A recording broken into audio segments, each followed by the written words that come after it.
Sutra teratai yang menakjubkan. Bab 23, Aktivitas Lampau Bodhisatwa Baisaja Raja. Bertekad memasuki siklus kelahiran dan kematian untuk mempelajari segala praktik secara luas. Sinfasyang Sutra Teratai episode 1812. Setiap orang mengalami proses lahir, tua, sakit, dan mati. Tidak membedakan antara yang mulia atau hina. Sekarang, 2020, pandemi COVID-19 tidak membedakan apakah negara itu makmur atau miskin. Virus akan mencari orang. Jika inang tersebut mempunyai kondisi pendukung, maka virus akan ke tempat tersebut. Saya melihat laporan berita Presiden Honduras dan istrinya. Dia juga mengumumkan bahwa mereka telah didiagnosis dengan COVID-19. Namun ketika gejalanya muncul, mereka tidak nyaman. Mereka segera diperiksa oleh dokter. Setelah diagnosisnya dikonfirmasi, akan segera dirawat. Dia memberitahu rakyatnya, kondisinya telah membaik dan sedang dalam pemulihan. Ini adalah tanggung jawab kepala negara terhadap rakyatnya. Begitu terinfeksi, dia mengumumkan kepada semua orang bahwa dia harus menjalani masa pengobatan. Agar rakyat dapat mengetahui dan merasa tenang, itulah yang dia sampaikan kepada semua orang. Dan juga mengingatkan semua orang untuk tidak meremehkannya. Virus jenis ini bisa menular. Dalam kehidupan sehari-hari harus waspada dan mengambil tindakan pencegahan yang baik. Harus melindungi diri kita sendiri. Jadi dia mengemukakannya untuk memberitahu semua orang agar seluruh rakyat dapat memahami dan merasa tenang. Kita harus tahu bahwa dalam kehidupan penyakit tidak membedakan antara yang kaya atau miskin. Gejala penyakit apapun ada kemungkinan terjadi. Tidak membedakan mulia atau hina seseorang. Penyakit akan menginfeksi dan menemukan mereka. Ini yang kita katakan sebelumnya, roh mencari inang. Ini terjadi dalam kehidupan. Ketika kita makan, penyakit masuk melalui mulut. Bukankah kemarin kita sudah ada mengatakan, Cina daratan di Beijing ada satu tempat menjual ikan. Papan potong ikan diuji dan ditemukan virus corona. Lalu dilakukanlah pelacakan. Ada puluhan orang terinfeksi. Hasil pelacakan menemukan bahwa semuanya pernah datang berbelanja ke tempat itu. Maksudnya adalah mereka yang berbelanja di tempat ini membeli ikan, membeli daging, dan dibawa pulang. Setelah makan terinfeksi. Ini jelas merupakan peringatan bagi kita sekali lagi. Cobalah untuk menjadi vegetarian. Vegetarian tidak perlu membunuh, tidak perlu mengkhawatirkan akan terinfeksi. Bumi menghasilkan biji-bijian atau palawija, memasok makanan dan nutrisi bagi kehidupan manusia. Sudah sangat cukup. Makan ikan, makan daging, makanan non-vegetarian, hanya nafsu keinginan hati dan mulut manusia. Nafsu keinginan, nafsu mulut menyebabkan terciptanya karma pembunuhan. Dari karma pembunuhan kemudian menciptakan virus. Oleh karena itu, jika kita semua bisa mengurangi sedikit nafsu keinginan dan terhadap cita rasa, kita bisa makan sayur-sayuran segar. Sayuran dan bebuahan makan dengan tenang, tanpa hutang nyawa. Karena kita mengkonsumsi makanan non-vegetarian, makanan non-vegetarian yaitu ikan dan daging yang hanya bisa didapatkan dengan membunuh.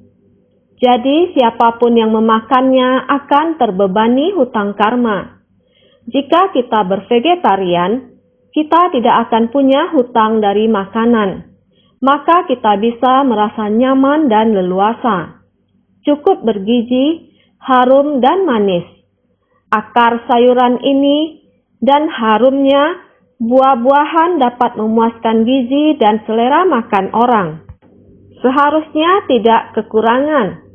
Maka jika kita setiap orang dapat memahami prinsip kebenaran ini, Dharma yang dibabarkan oleh Buddha, begitu kita dengar maka kita sudah memahaminya. Jika tidak akan kacau balau. Hanya memiliki pengetahuan namun kurang bijaksana.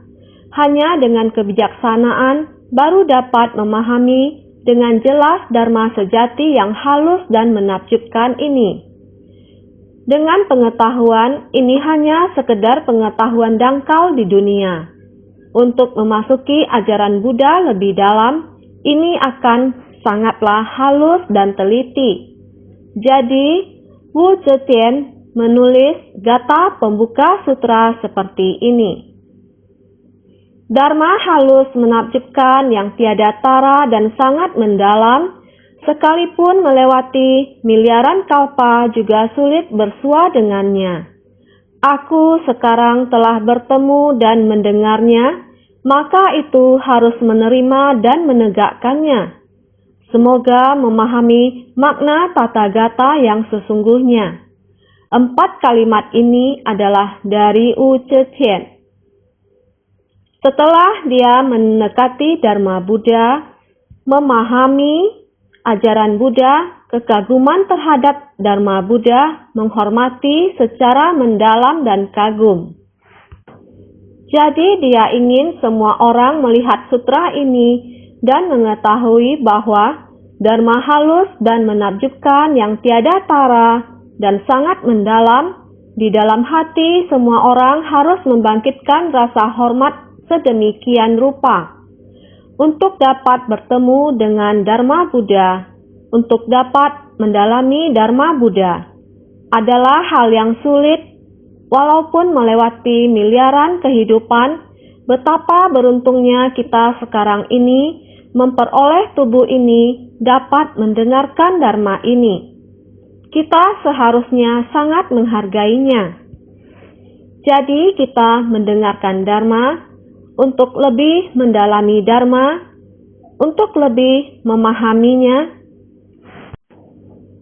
Setelah mengalami kelahiran, penuaan, dan sakit. Setelah mengalami kelahiran, penuaan, dan sakit, kita menjadi takut akan lingkaran kelahiran dan kematian.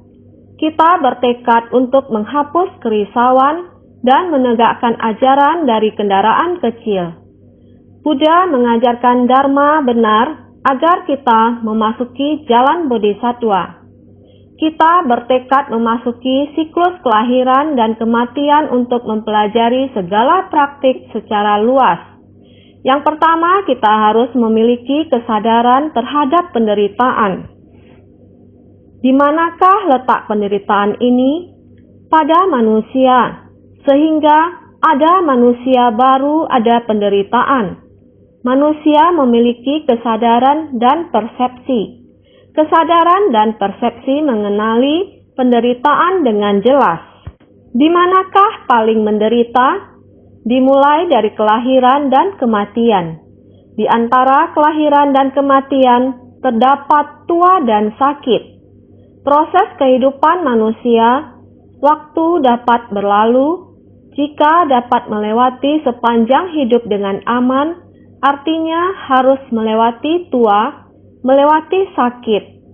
Saat tua, tubuh semakin lemah, energi menurun. Juga dapat mengalami sakit. Pada umumnya, demikian melewatinya, maka disebut penderitaan.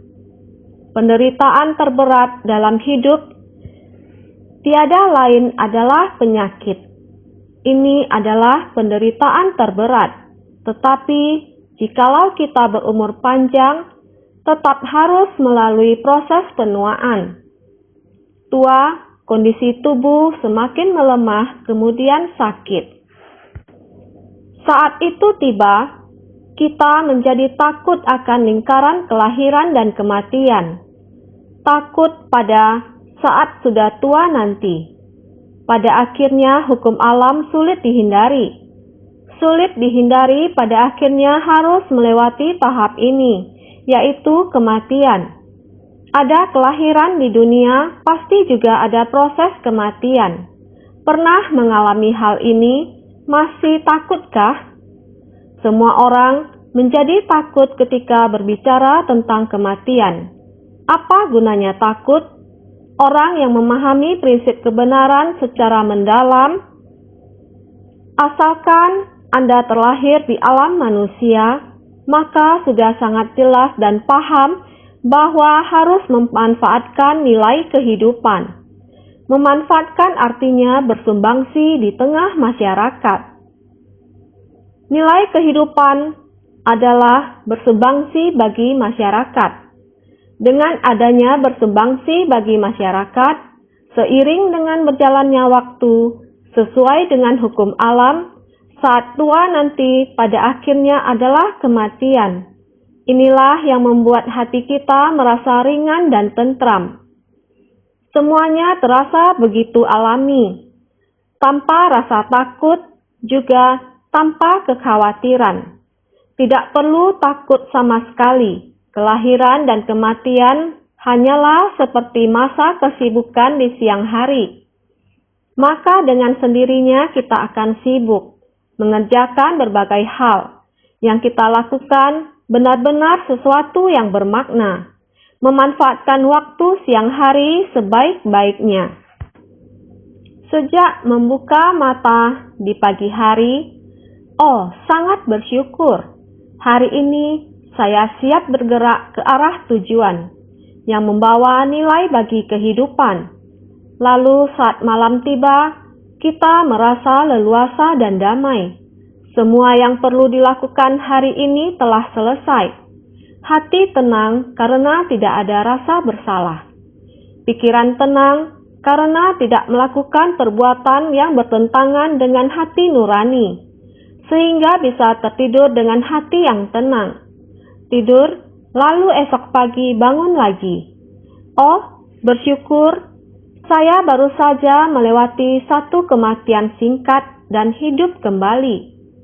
Hari ini dianggap sebagai kelahiran baru, dan malam tadi adalah kehidupan yang telah berlalu. Setiap hari adalah siklus kelahiran dan kematian yang singkat. Itulah yang disebut waktu. Masa lalu adalah kehidupan lampau. Saat ini adalah kehidupan sekarang. Masa depan adalah kehidupan yang akan datang. Ini disebut sebagai kelahiran dan kematian yang singkat. Kemarin, hari ini, dan besok. Kehidupan kemarin, kehidupan hari ini. Marilah kita mempersiapkan diri dengan baik hari ini. Menjalani kehidupan hari ini dengan sungguh-sungguh. Dengan hati tenang, tanpa rasa bersalah. Kita tidur nyenyak malam ini, dan besok pagi saat terbangun, itu adalah awal dari satu kehidupan baru lagi. Jika kita berbicara tentang waktu panjang dan pendek, maka kehidupan lampau adalah waktu yang panjang, dan kemarin adalah waktu yang pendek. Waktu yang lebih pendek lagi, 1 jam sebelumnya, 1 detik sebelumnya, saya baru saja memikirkannya. Mengapa sudah lupa? Waktu bisa panjang, bisa pendek, tetapi tidak peduli panjang atau pendek, kita mulai dari waktu yang paling dekat. Waktu pada saat ini sekarang. Pikiran kita harus dijaga baik-baik, mengucapkan kata-kata yang benar, melakukan hal yang benar. Kata-kata ini setelah diucapkan, 1 detik adalah detik yang baik. 1 hari yang sudah berlalu, yang saya ucapkan kemarin, yang dilakukan sangat lancar. Sepanjang hari kemarin, Hari ini hati saya sudah tenang. Panjang ataupun pendek, prinsipnya adalah sama. Jadi hanya jika kita memanfaatkan momen ini dan hidup dengan baik, berbuat hal yang baik, sehingga kita tidak merasa takut, tidak ada ketakutan akan kelahiran dan kematian. Kelahiran dan kematian hanyalah kemarin dan hari ini saja. Hari ini dari kemarin, kemarin bagaikan kematian kemarin. Hari ini terlahir kembali. Jadi urusan kemarin kerjakan dengan baik. Hari ini kita nyaman dan leluasa. Mulai lagi mengerjakan urusan kita hari ini. Kelahiran dan kematian adalah hanya seperti ini saja. Kemarin dan hari ini berharap masih ada hari esok. Jika kita menjaga baik-baik setiap saat, apakah itu masa lalu, masa kini, atau masa mendatang, yang terpenting adalah genggam baik-baik saat ini. Jadi, bertekad untuk menghapus kerisauan, kehidupan tidak bisa leluasa, itu karena kita memiliki terlalu banyak kerisauan. Kehidupan tidak bisa leluasa, itu karena kita memiliki terlalu banyak kerisauan. Jika tidak memahami hal ini, hanya mengandalkan pengetahuan dan akal sehat saja, maka kita akan terus saling bersaing dan bertengkar. Hidup yang singkat ini hanya diisi dengan perebutan, hanya memahami tentang orang dan peristiwa saja. Oh, aku dirugikan olehmu. Kalau aku tidak mempermasalahkannya, kamu pikir aku bodoh. Kita hanya ingin menang dalam kecerdikan kecil, tetapi malah kehilangan kebijaksanaan besar. Oleh karena itu, sebagai manusia yang paling penting adalah memiliki kebijaksanaan besar. Dan untuk memiliki kebijaksanaan besar, kita harus menghapus kerisauan. Hal-hal sepele dan remeh seperti itu, tidak usah dipermasalahkan. Yang harus kita genggam dengan baik adalah hal yang benar-benar nyata, yaitu demi kehidupan manusia. Tentang keinginan untuk memberikan manfaat bagi banyak orang, bukan untuk kepentingan diri sendiri, tetapi untuk kepentingan besar umat manusia, seluruh dunia. Semua orang menderita, semuanya adalah keluargaku, semuanya adalah orang-orang yang aku kasihi. Jika kita memiliki pemikiran seperti ini, maka tidak akan ada lagi ketakutan terhadap penderitaan dan kematian diri sendiri. Kita tidak perlu khawatir, juga tidak perlu terlalu banyak memperhitungkan kepentingan pribadi di dunia ini. Sebaliknya, yang perlu diperhatikan adalah keselamatan dunia. Dan ini perlu dilakukan dengan sungguh-sungguh. Jadi, jika kita menjunjung tinggi Dharma dan menerima ajaran Buddha, tetapi hanya untuk memberi kebaikan pada diri sendiri, maka itu disebut ajaran kendaraan kecil. Jika kita hanya menghilangkan kerisauan kita sendiri dan hanya peduli dengan keselamatan kita sendiri, maka itu disebut kendaraan kecil. Ini adalah keegoisan. Jadi ketika kita belajar dan melatih diri dengan ajaran Buddha, kita harus berlatih untuk masyarakat umum. Sang Buddha melatih diri untuk masyarakat umum, melatih diri demi semua makhluk hidup. Melihat para makhluk memiliki banyak penderitaan, melihat para makhluk menderita karena usia tua, penyakit, dan kematian, ini adalah kondisi kontradiktif dari jiwa kehidupan. Jadi, ia pergi mencari prinsip kebenaran dan makna dari kehidupan. Maka ia melatih diri demi para makhluk. Apa hasil dari pelatihan diri? Pencerahan. Tercerahkan demi para makhluk. Maka ia membabarkan Dharma kepada para makhluk. Inilah yang disebut Buddha. Jadi, Buddha mengajarkan dharma benar agar kita memasuki jalan bodhisattva. Dharma benar dari ajaran Buddha, kita harus memasuki jalan bodhisattva. Karena satu tujuan utama dari Sang Buddha datang ke dunia yaitu mengajarkan ajaran bodhisattva. Hanya ada satu jalan ini, jadi kita juga harus belajar ke arah ini. Buddha mengajarkan dharma benar agar kita memasuki jalan bodhisattva. Kita bertekad memasuki siklus kelahiran dan kematian untuk mempelajari segala praktik secara luas. Kita tidak perlu menghindar, karena kalaupun menghindar tetap akan terlahir kembali. Kalau kita terlahir kembali, kita tinggal mengikutinya, jadi tidak perlu takut. Takut juga harus mengikuti hukum alam. Pada akhirnya kita akan mati. Jadi tidak perlu takut, maka harus membangkitkan ikrar tanpa henti untuk bertekad memasuki siklus kelahiran dan kematian. Janganlah pada kehidupan ini berkata, terlahir sebagai manusia sangat menderita. Saya ingin membina diri, berlatih, dan mempraktikkan agar tidak terlahir sebagai manusia pada kehidupan yang akan datang. Jika kehidupan mendatang Anda tidak mau terlahir sebagai manusia, kelahiran seperti apa yang Anda inginkan? Anda tidak akan terlepas dari 6 tumimbal lahir. Kehidupan yang bahagia sebagai dewa, akan tetapi untuk menjadi dewa, Anda harus memiliki berkah. Tetapi, berapa banyak berkah yang Anda miliki untuk terlahir sebagai dewa? Anda perlu menciptakan banyak berkah di dunia. Berkah yang unggul tiada tara, yang dapat membuat Anda terlahir di surga. Juga di surga, melihat seberapa banyak berkah yang Anda miliki, karena ketika Anda berada di surga, tidak ada praktik yang dapat dilatih. Hanya terus-menerus menikmati hingga berkah tersebut habis. Setelah habis, karena dia tidak memiliki kesempatan untuk melatih diri, setelah habis akan masuk ke dalam roda samsara.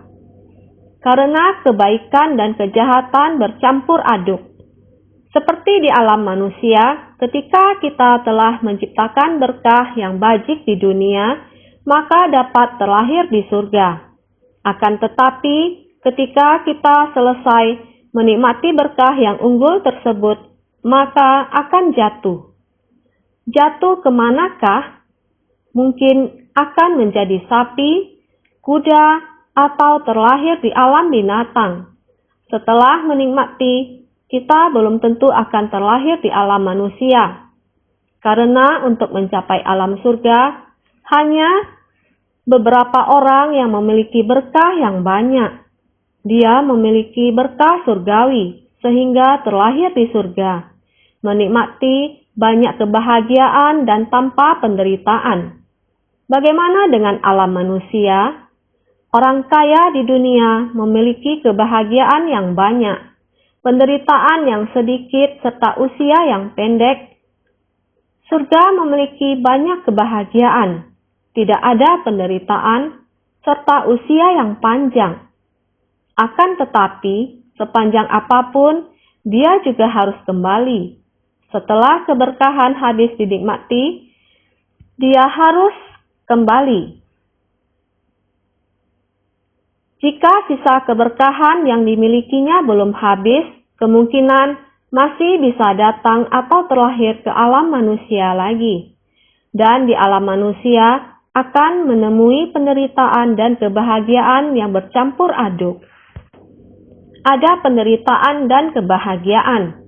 Usia hidupnya semakin pendek, memiliki keluarga dengan jalinan jodoh baik, juga ada keluarga yang terjalin dengan jodoh buruk.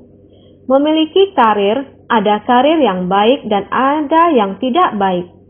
Maka mulai menciptakan karma lagi, lalu terjatuh ke alam yang lebih rendah lagi. Inilah yang disebut sebagai dharma duniawi tertinggi di alam manusia. dharma yang berkaitan dengan keberkahan di alam manusia, dan juga penderitaan di alam manusia. Sampai di alam manusia, keberkahan hanya sepenggal, memiliki berkah untuk terlahir di alam manusia, tetapi tidak memiliki berkah untuk menikmatinya, yakni setelah terlahir ke alam manusia, menderita. Setelah penderitaan berakhir, lalu meninggal.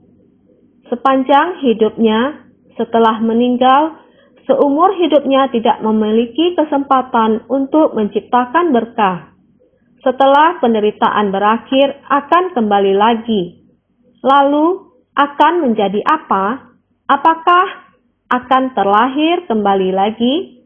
Jika sepanjang hidupnya tidak menciptakan berkah, maka akan terlahir di alam rendah. Ini disebut tumimbal lahir. Diri sendiri tidak bisa memutuskannya atau mengaturnya. Tetapi jika kita melatih diri, maka dengan sendirinya bertekad memasuki siklus kelahiran dan kematian. Karena kita membangkitkan tekad ingin menjadi bodhisatwa. Jadi, menjadi bodhisatwa harus berada di alam manusia. Meninggalkan alam manusia tidak akan bisa menjadi bodhisatwa, sehingga mesti lahir atau datang ke alam manusia. Bertekad memasuki siklus kelahiran dan kematian. Datang ke alam manusia meskipun usia hidupnya tidak terlalu panjang, hanya beberapa dekade hingga 100 tahun, tetaplah kita harus tunduk pada hukum alam, yaitu usia yang singkat. Namun dalam rentang usia ini kita bisa bersumbangsi demi dunia, sampai waktunya tiba pada saat yang bersamaan ketika kita bersumbangsi, juga mempraktikkan jalan bodhisatwa untuk mempelajari segala praktik secara luas. Jika kita menyelesaikan ini dan mempelajari Dharma Buddha, dengan sendirinya kita akan terlahir kembali ke dunia di kehidupan mendatang. Kita pasti menginginkan untuk terlahir di dunia, bukan terlahir di alam surga, karena kita tidak bisa melatih diri di alam surga. Kita beruntung bisa datang ke dunia dan bertemu dengan Dharma Buddha, mempelajarinya secara mendalam. Akan selalu ada orang yang mendengarkan Dharma dan memahaminya dengan sangat cepat. Mendengarkan satu Dharma bisa memahami 10. Itu karena mereka ada mendengarkan Dharma Buddha sebelumnya. Sudah pernah memperoleh didikan Dharma Buddha di masa lampau. Sehingga orang sekarang berkata, saya sedang menghirup keharuman Dharma. Betul, kita sekarang sedang menghirup keharuman Dharma. Menghirup keharuman Dharma ini, jika kita mempelajari Dharma di kehidupan ini, dan kita memahaminya dengan jelas, jika kita mendengarkan Dharma di kehidupan kita selanjutnya, kita akan berpikir, saya memahaminya. Ternyata Dharma Buddha adalah demikian. Setiap sutra yang kita ambil untuk dibaca, kita memperoleh sukacita khusus dalam sutra teratai. Maka kita akan melihat sutra teratai di kehidupan selanjutnya. Dengan sendirinya kita akan bersukacita dalam Dharma, membaca, melafal, dan melihat. Sekali kita membaca, kita akan memahami prinsip kebenarannya. Ini karena di masa lampau kita sudah pernah membaca sutra ini sebelumnya. Sehingga kita akan merasa sangat tidak asing dan sangat bersukacita. Ini disebut untuk mempelajari segala praktik secara luas. Kita rela datang menjadi manusia. Meskipun hidup ini sangat singkat, umur kita tidak panjang, namun ini adalah hukum alam. Sehingga pada kehidupan ini kita harus segera mempelajari segala praktik secara luas. Kita ingin mempraktikkan jalan bodhisatwa. Praktik apa yang ingin kita jalankan, kita harus memahaminya dan bisa melakukannya. Karena mempelajari segala praktik secara luas, baru ada cara untuk mempraktikkan dan memasuki jalan bodhisattva. Ini kita harus jelas. Jadi setelah sampai pada bagian sutra teratai ini, kita harus tahu bahwa kita harus bersungguh hati. Naskah sutra sebelumnya, mari kita lihat. Bhagawan Bodhisattva Baisaja Raja telah menjalankan triliunan koti nayuta, praktik keras yang sulit dijalankan. Bagus sekali, Bhagawan, sudilah kiranya menjelaskan sedikit. Bab 23 Aktivitas Lampau Bodhisattva Baisaja Raja. Inilah Bodhisattva Naksatra Raja Sanku Sumi Tabajina. Memohon kepada Buddha untuk menjelaskan sedikit tentang Bodhisattva Baisaja Raja. Para Bodhisattva senior telah mengenal Bodhisattva Baisaja Raja dan mempraktik pelatihan dirinya yang keras di masa lalu. Para senior telah mengetahui hal ini. Namun, para bodhisattva yang baru membangkitkan niat berlatih, begitu belum memahami. Karena itu, para bodhisattva senior kembali memohon kepada Buddha. Saya sudah mengenal Bodhisattva Baisaja Raja, namun bila bisa mendengar secara langsung dari Buddha sedikit penjelasan, para bodhisattva baru ini akan bisa lebih memahami bahwa untuk menjadi seorang bodhisattva harus seperti Bodhisattva Baisaja Raja yang rela menanggung penderitaan. Praktik pelatihan dirinya adalah praktik yang sangat keras, yang tidak semua orang mampu melakukannya. Bodhisattva Baisaja Raja demikian bersabar, mampu menanggung penderitaan dan menampaki jalan tersebut. Memohon Bhagawan, bagus sekali. Bhagawan, sudilah kiranya menjelaskan sedikit. Mohon jelaskan kembali kepada kita. Jadi selanjutnya ada juga masih sama. Para dewa, naga, yaksa, Gandarwa, Asura, Garuda, Kimnara, Mahoraga, manusia dan bukan manusia serta lainnya, juga para bodhisattva yang datang dari tanah lain, serta kelompok Sravaka di sini, semua bersuka cita mendengarnya. Bab 23 Aktivitas Lampau Bodhisattva Baisaja Raja. Jika mereka dapat mendengarnya sekali lagi, yang belum pernah mendengarnya, sekarang punya kesempatan untuk mendengarkan.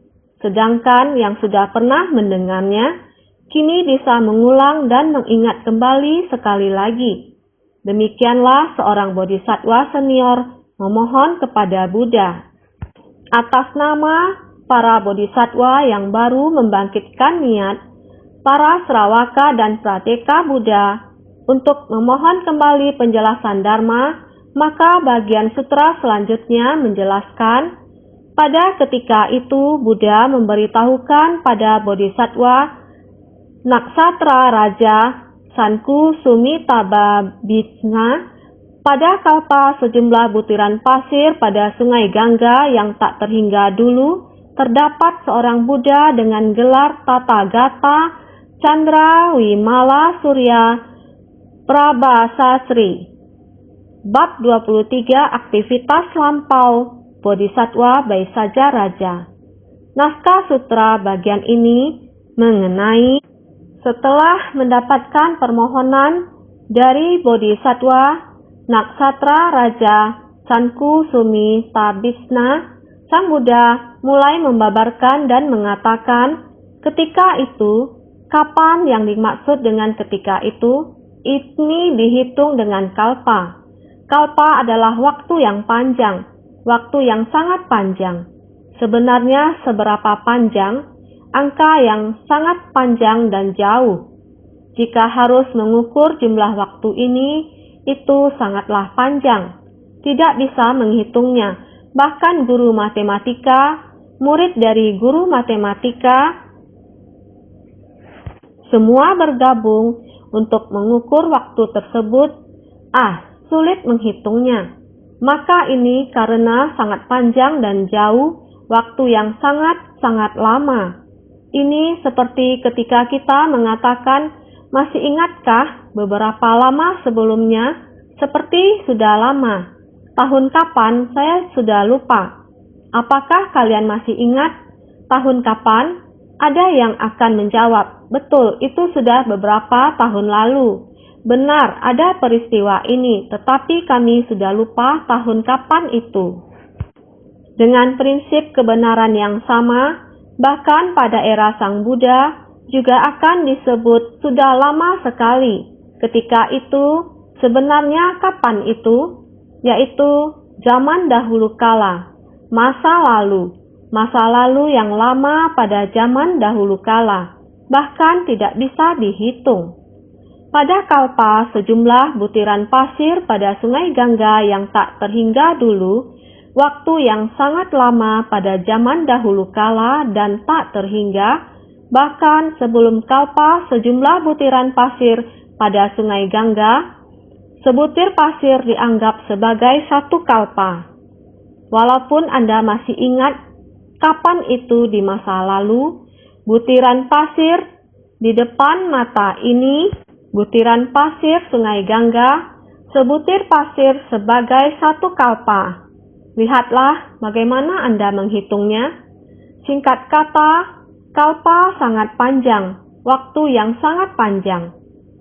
Pada ketika itu, Buddha memberitahukan pada Bodhisattva Naksatra Raja Sanku Sumita Bitna, pada kalpa sejumlah butiran pasir pada sungai Gangga yang tak terhingga dulu, ini menerangkan jumlah kalpa yang sangat panjang. Pada zaman dahulu kala, dengan kalpa sejumlah butiran pasir pada sungai Gangga yang tak terhingga. Tak terkira lamanya di masa lampau, terdapat seorang Buddha dengan gelar Tathagata Chandra Wimala Surya Prabhasa Sri. Buddha ini memiliki gelar bersama dan gelar khusus. Gelar bersama dan gelar khusus. Terdapat seorang Buddha dengan gelar Tathagata Chandra Wimala Surya Prabhasa Sri. Buddha ini memiliki gelar bersama dan gelar khusus, menunjukkan waktu kebijaksanaan Buddha ini seterang mentari dan rembulan, kebajikannya murni tanpa noda, makanya mendapatkan gelar ini. Artinya, nama yang dia gunakan memiliki arti tertentu. Jadi, arti dari nama tersebut mencakup kebijaksanaan Sang Buddha. Kebijaksanaan Sang Buddha bersinar seterang mentari dan rembulan matahari atau cahaya matahari sangat cemerlang, dan cahayanya memancar keluar. Dengan kecepatan cahaya, kita sering membicarakan asteroid Ceci. Sekarang, para astronom telah memberi nama sebuah asteroid Ceci.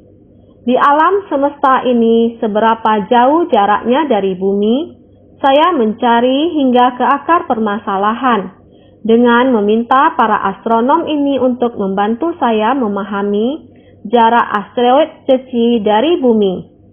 Jaraknya lebih dari 300 juta kilometer. Berapa lama jika dihitung dengan kecepatan cahaya? Pendek kata, semua ini dapat diukur. Sama sekali, kita seperti naik mobil. Kecepatanmu sebenarnya berapa? Naik pesawat kecepatan terbangnya berapa? Jadi sebuah jarak. Bertanya tepi timur sampai tepi barat Kanada, sisi timur sampai sisi barat kita, tempat yang ada insan Ceci, jarak kalian berapa jauh? Beritahu aku, 6 sampai 7 jam. Oh, ini masih baik. Untuk ke sana jika kalian berangkat pagi-pagi, siang sudah sampai. Bukan, Master, naik mobil 6 sampai 7 hari. naik pesawat 6-7 jam. Tetapi naik mobil 6-7 hari. Jadi kecepatan mobil, kecepatan pesawat itu tidak sama. Singkatnya, jarak dan kecepatan serta kecepatan cahaya ini sama sekali berbeda.